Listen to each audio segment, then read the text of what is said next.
जिन्होंने अभी session join किया, जो पहले और दूसरे सेशन में टाइप कर चुके हैं, उनको जरूरत नहीं है, एक मर्तबा रिकॉर्ड पर आ गया। जो अभी इस सेशन में आएंगे वो सिर्फ टाइप करें ताकि मुझे मालूम हो जाए। बाकी हम इसको डिस्कस को कैरी ऑन करते हैं। 2 मिनट में इंतजार कर रहा हूँ, 2 मिनट में और इंतजार कर लेता हूँ। अभी 9 स्टूडेंट्स ने ज्वाइन किया।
पर डालूंगा तो मैं दोनों मार्क करूंगा उसको। आप क्लास में हैं, एक दफा लिखना काफी।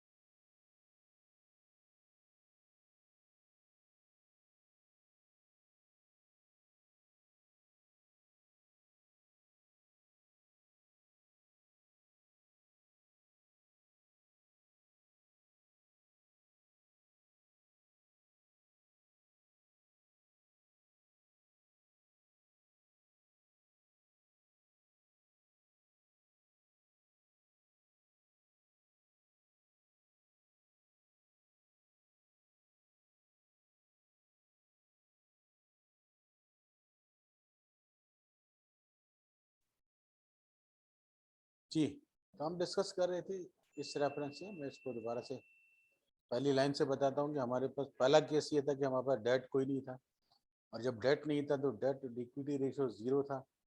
बीटा हमने कैलकुलेट किया था 2.25, केस हमने कैलकुलेट किया था 15%।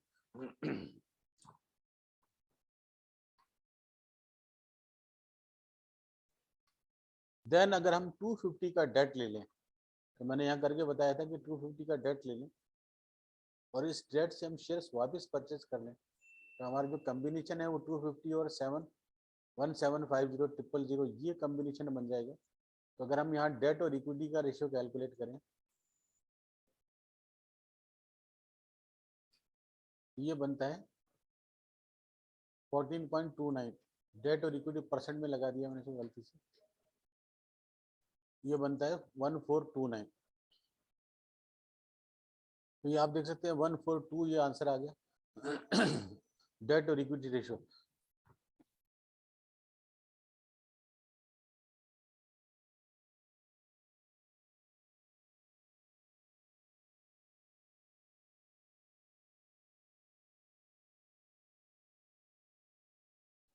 तो अब आपको ये 2.44 कैसे कैलकुलेट हुआ ये भी समझ में आ गया। सॉरी, 0.142 कैसे कैलकुलेट हो ये भी आपको समझ में आ गया। अब बीटा आपको कैलकुलेट करना है 2.44। इस बीटा के लिए हम ये फार्मूला यूज करेंगे। अनलीवर्ड का बीटा 2.25 है। जब मैं इसको लिखूं 2.25 और उसके बाद फार्मूले में देखें मल्टीप्लाई हो रहा है 1 प्लस, इसके बाद हमने ब्रैकेट लगा दिया 1 प्लस टैक्स का रेट 1 माइनस 0.4, और फिर ये मल्टीप्लाई हो रहा है डेट और इक्विटी रेशियो जो आपने अभी निकाला है 0.1429 D upon E debt to equity ratio, तो 2.25 और 1 plus 1 minus this multiply by this. तो ये जो आंसर आएगा ये आंसर 2.2 25 प्लस 1 प्लस 1 माइनस, अच्छा मैंने गलत लिख दिया, 1.15 multiply by 1 plus then 1 minus 0.4 bracket close multiply by debt to equity ratio D upon E लिखा हुआ है, हमने डी अपॉन ई कैलकुलेट किया हुआ है 0.1429, और इससे जब हम सॉल्व करेंगे तो ये जो आपका आंसर आएगा 2.44, ये बन गया आपका बीटा। ये जो 2.44 एक ऐसे कैलकुलेट होगा, आपको समझ में आ गया होगा।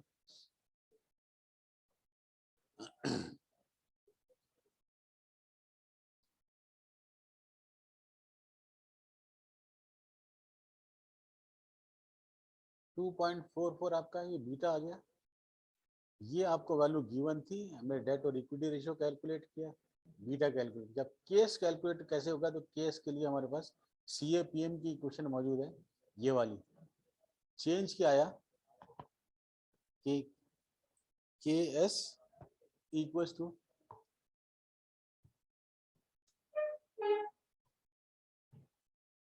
6 प्लस 4 मल्टीप्लाई बाय बीटा आ गया 2.44, 6 प्लस 4 मल्टीप्लाई बाय 2.44, तो अब ये 15.76 आंसर आ गया इस बीटा की मदद से। तो 76 के आगे भी वैल्यू उसी से 15.77 ले लिया। ये जो तीनों कैलकुलेशन है मैंने आपको समझा दी। यही काम हमें करना है 500 से। जब 500 लेंगे तो डेट और इक्विटी रेशियो बदल जाएगा। डेट और इक्विटी रेशियो बदल गया तो इस हमदा की क्वेश्चन में हम यूज करेंगे। अनलिवर्ड ये 2.25 ही रहेगा और ये आंसर 2.7 आ जाएगा। तो CAPM में ये वाला बीटा रखेंगे तो ये आंसर आएगा। इसी तरह 750, इसी तरह 1000, ये सारी वैल्यूज इसी तरह से कैलकुलेट की गई हैं। अब देखिए आपने अगर पहले टाइप कर दिया तो हम ना करें। डी यानी डेट जो है आपके पास वो 250 मिलियन 250,000 है। KD 10% है। केस अब एक केस लिया इसमें से, केस तो हमारे पास बहुत सारे हैं, सॉरी केस हमारे पास ये भी है, ये भी है, ये भी है, ये भी है, ये भी, लेकिन हमने इसमें से ये वाला केस, इस केस की कैलकुलेशन बताई है। जो कैलकुलेशन इस वाली लाइन की होगी वही कैलकुलेशन इस लाइन पर करनी है, वही इस लाइन पर करनी है। ये कम्प्रीहेंसिव एग्जाम्पल है। एग्जामिनेशन पॉइंट से एक ST1 और ST2 आप कीजिएगा, उसमें इतनी सारी कैलकुलेशन नहीं है, लेकिन ये कैलकुलेशन 1 साल वाली आने वाली है। तो डेट 250 250,000 है, KD 10% है, KS 15.77% है। पहला केस जो था हमने 10% पर लिया था, डेटा में दिया हुआ था कि पहला जो डेट है वो 10% पर आया।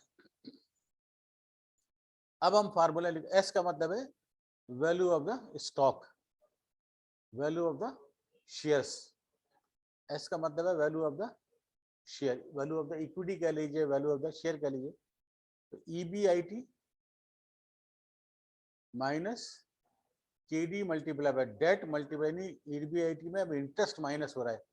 और इंटरेस्ट कैसे कैलकुलेट होगा, 2,50,000 का डेट है, 10% का इंटरेस्ट है। तो अगर D यानी 2,50,000 को 10% से मल्टीप्लाई कर दूं, ये लिखा हुआ है, तो ये इंटरेस्ट आ जाएगा।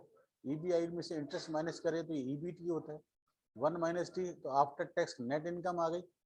और नेट इनकम को मैं K से डिवाइड कर लूँ तो ये बन जाता है आपका कॉस्ट ऑफ इक्विटी। जिसे हमने S1 का नाम इसलिए दिया कि करंट इक्विटी हमारी 20 लाख है, तो S1 S2 S3 इस तरह करते चले हैं। तो ये इन 1000 है, याद रखिएगा, ये सारी अमाउंट इन 1000 है, इसके पीछे 3 जीरो मौजूद हैं। अब फर्म की वैल्यू क्या होगी, equity plus debt, debt plus equity. तो इक्विटी आपने कैलकुलेट कर दी और डेट 250 आपने ले लिया, तो टोटल आपकी वैल्यू ऑफ द फर्म आ गई 2057। और वैल्यू ऑफ द फर्म को अगर नंबर ऑफ शेयर्स 100 से डिवाइड कर लें तो मार्केट वैल्यू ऑफ शेयर की आ गई 20.57। ये इस शीट पर जो वर्किंग है, क्वेश्चन में यही वर्किंग आने वाली है बार बार।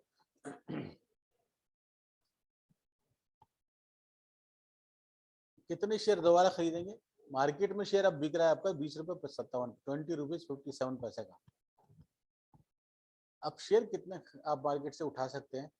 तो वो आपको दिया 2,50,000 आपका लोन है और 20.57 आपकी, तो आप इसमें मार्केट से रुपीज इन 1000 है, इसलिए इस तरह से लिखा हुआ है, वरना आप पूरी अमाउंट देंगे तो एग्जैक्ट अमाउंट आ जाएगी।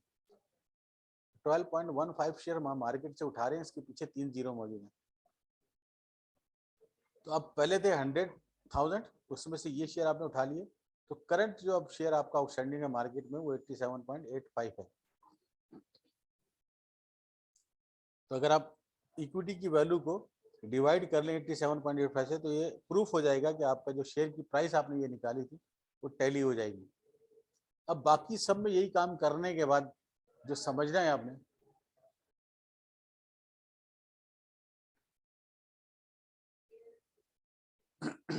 केडी 10%, 11%, 13%, 16%। डेट के वैल्यूज दी हुई है कि डेट कितने, डिविडेंड्स 300 मिलियन है। अगले केस में डिविडेंड कम होता जा रहा है क्योंकि इंटरेस्ट पे कर रहे हैं आप, तो नेट इनकम कम होगी तो डिविडेंड कम हो गया। केएस बदल रहा है, ये भी हमने कैलकुलेट करके देखा था। इक्विटी की वैल्यू बदल रही है, ये भी देखा था। अब अगर आप इसमें देखें तो जो इक्विटी की वैल्यू है, सबसे ज्यादा इक्विटी की वैल्यू कम होती जा रही है और डेट बढ़ता जा रहा है। तो ये इसको अब यहां से अगर आप देखें तो ये डेट की वैल्यू आ गई, ये इक्विटी की वैल्यू आ गई, total value of the firm ये आ गई। शेयर की प्राइसेस डिफरेंट लेवल पर, तो सबसे ज्यादा प्राइस कौन सी है? 20.89। तो ये वो लेवल है, इस अगर हम डेट 500 ले लें तो ये वो लेवल है जहां प्राइस मैक्सिमाइज हो रही है। टोटल वैल्यू 2089 है, फर्म की वैल्यू भी सबसे ज्यादा किस कर्जे पर हो रही है? 500 पर। तो इससे कम कर्जा लें तब भी ऑप्टिमल लेवल नहीं है, इससे ज्यादा कर्जा लें तो भी ऑप्टिमल लेवल नहीं है। तो जो स्ट्रक्चर थ्योरी है वो ये बताती है कि 500,000 का अगर आप डेट लेंगे तो आपके स्टॉक की प्राइस मैक्सिमाइज हो जाएगी और value of the firm maximize हो जाएगी। ये वैल्यूज कैसे आई थी, ये हमने पीछे कैलकुलेट करके देखी थी। आप देख सकते हैं 20.89 इसकी वैल्यू आ गई।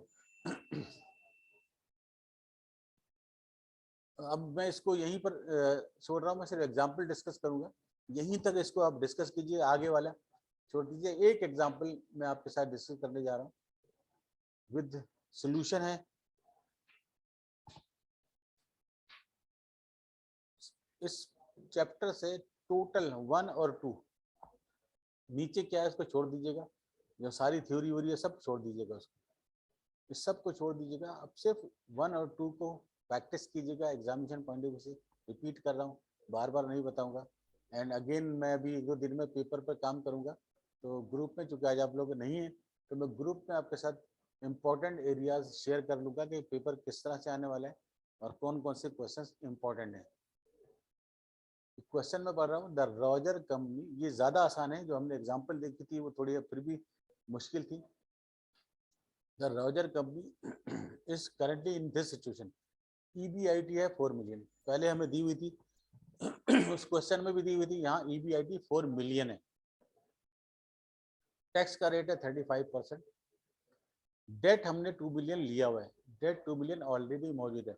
एग्जाम्पल जो पिछली थी उसमें डेट नहीं था, फिर आगे बढ़े थे। केडी डेट पर जो रेट ऑफ इंटरेस्ट है, आरडी कह लें केडी कह लें, 10% है। केएस 15% है, ये सारा दिया हुआ आपको। Cost of debt and cost of equity. अगर मुझे आपसे weighted average cost of capital निकलवाना चाहूँ ना उस वाले चैप्टर का, वो भी निकल सकता है, क्योंकि केडी आपको 10% दिया हुआ है, टैक्स रेट 35% दिया हुआ है, केएस इतना है।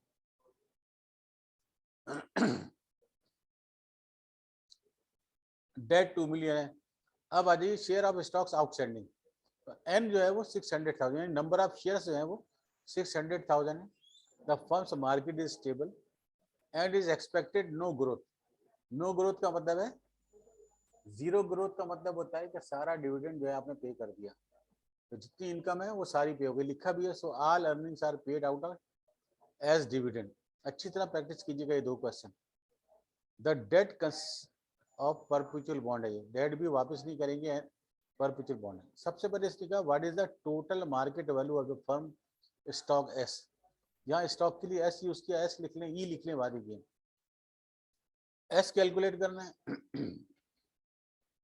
P not price per share calculate करना है, और फर्म्स की total market value, total market value V, total value का मतलब होता है debt plus equity. A part के लिए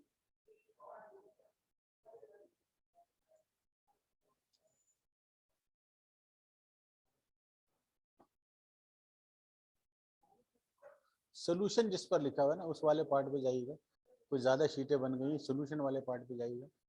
ST1 लिखा हुआ है, ए में लिखा है total market value of the firm stock.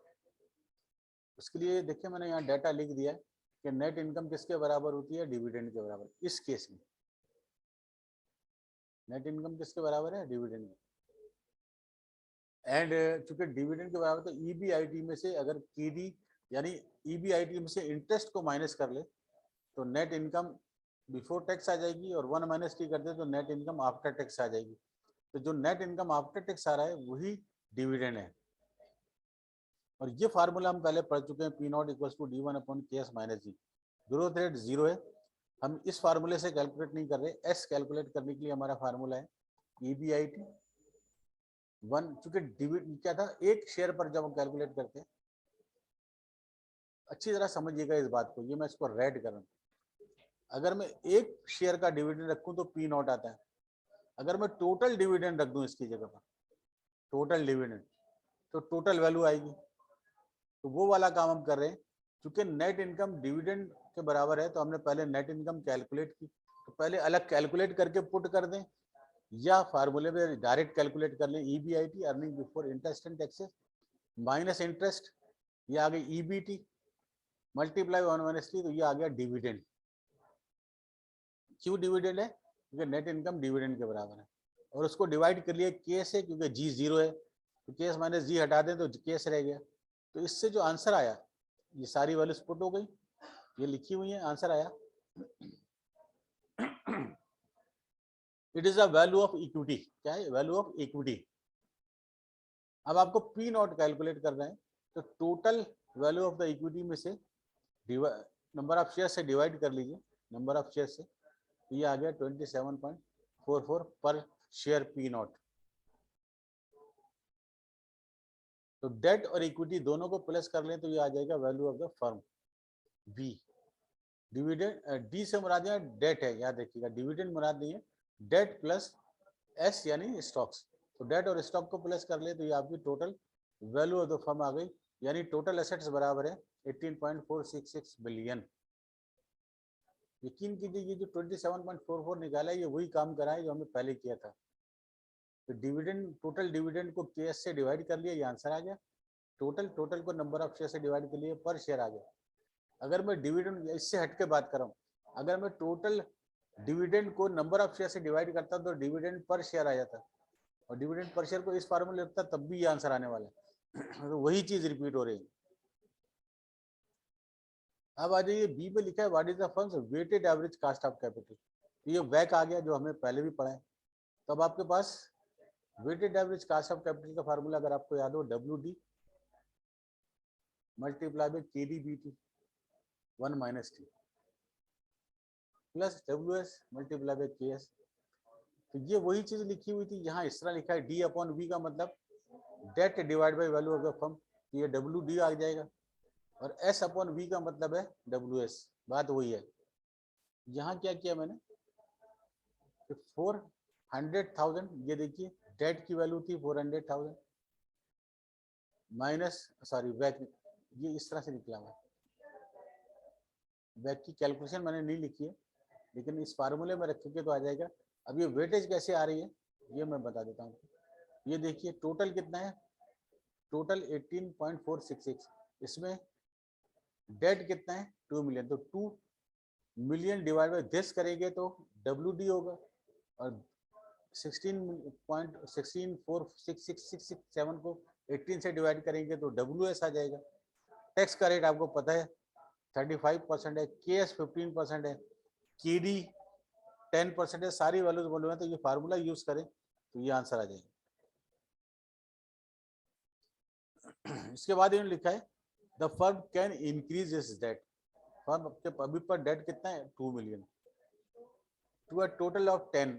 पहले 2 मिलियन था, हम 8 मिलियन बढ़ाकर उसको 10 मिलियन पे ले जाने वाले हैं। Using the new debt to buy back and retire some of its share.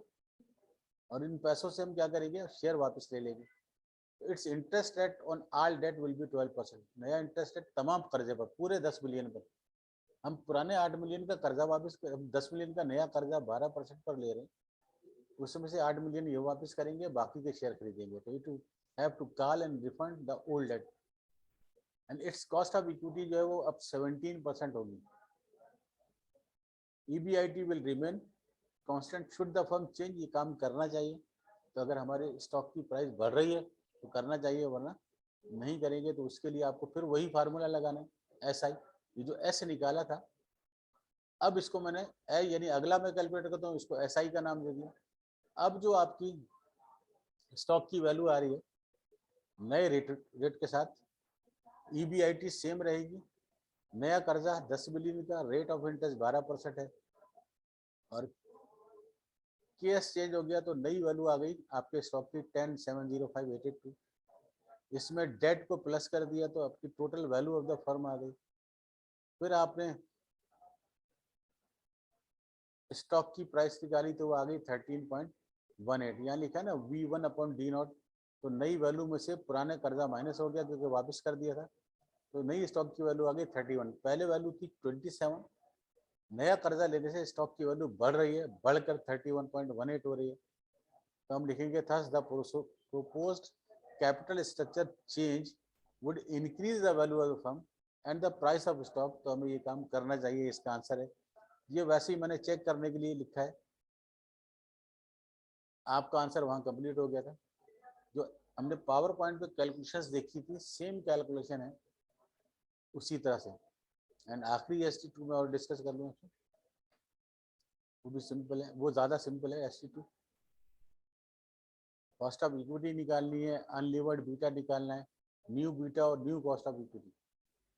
तो दिया lighter industrial corporation is considering a large scale recapitalization. Currently LIC is financed with 25%, 25% debt है, 75% इक्विटी है। तो यहाँ डेट और इक्विटी का ratio दिया हुआ है। LIC is considering increasing its level of debt। Debt बढ़ाना है until it is financed with 60% debt लाना है, 40% इक्विटी पर जाना है। Beta on its common stock at the current level of debt। ये जो कर्जा अभी 25/75 पर हमारा बीटा 1.5 है, रिस्क फ्री रेट 6 है, RPM 4 है, टैक्स रेट 40% है।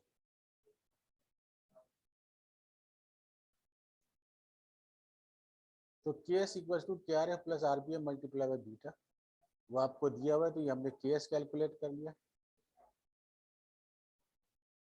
फिर बीटा का जो फार्मूला अभी मैंने हमदा का फार्मूला देखा था, उस फार्मूले में हमने ये वैल्यू पुट की तो 1.25 आ गया।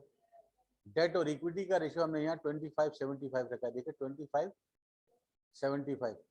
अब नेक्स्ट टाइम यही काम मुझे करना है, 25/75 की जगह 60/40 रख दें।